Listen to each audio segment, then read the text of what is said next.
dream house naging horror house matapos ipagkatiwala sa kakilalang kontraktor. Isang netizen na nagngangalang Lance ang nagbahagi ng kanilang karanasang magpamilya sa pagpapatayo ng kanilang pinapangarap na bahay na nauwi sa isang bangungot. Ang mag-asawang OFW at insurance agent ay nagsakripisyo at nag-ipon ng 10 taon upang maipatayo ang kanilang dream house, subalit nauwi ito sa isang malaking problema. Pinili ng mag-asawa ang bahay ng mga magulang ng lalaki, isang 37 taong gulang na istruktura upang gawing bago. Sa loob ng 10 taon, nagtipid at nag-ipon ng pamilya upang hindi na kailangang mangutang.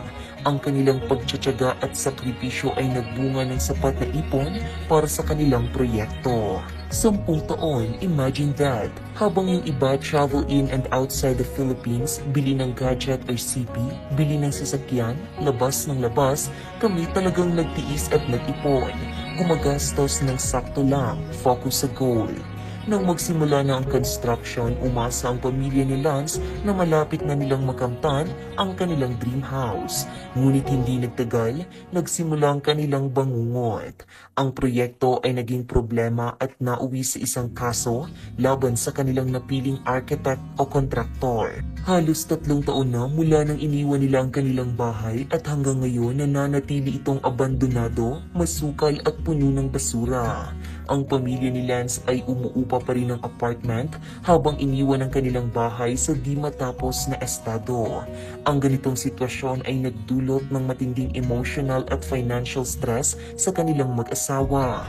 Araw-araw na iisip nila ang kanilang 4 na anak na wala pa ring sariling kwarto at ang malaking sakripisyo na nauwi sa pagkadismaya at panghihinayang. Mahigit 3 taon na rin mula nang iniwan namin yung bahay namin na to. Nakadalawang lipat na rin kami ng apartment at hanggang ngayon umuupa kami.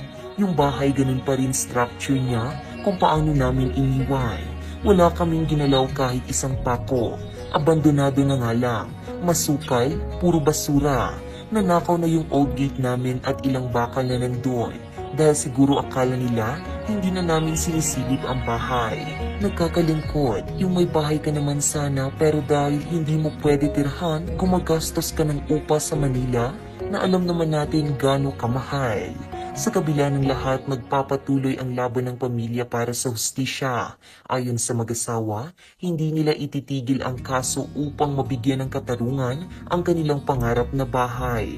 Kasabay nito, ibinahagi nila ang kanilang kwento upang magsilbing paalala at aral sa iba na nagbabalak magpatayo ng bahay. Nananawagan ng pamilya sa mga lisensyadong inhinyero at arkitekto na huwag sayangin ang tiwala, pera at panahon na binibigay sa kanila ng mga nagpapagawa ng bahay. Dugo, pawis at pagtitiis ang pinuhunan namin, saad ng mag-asawa.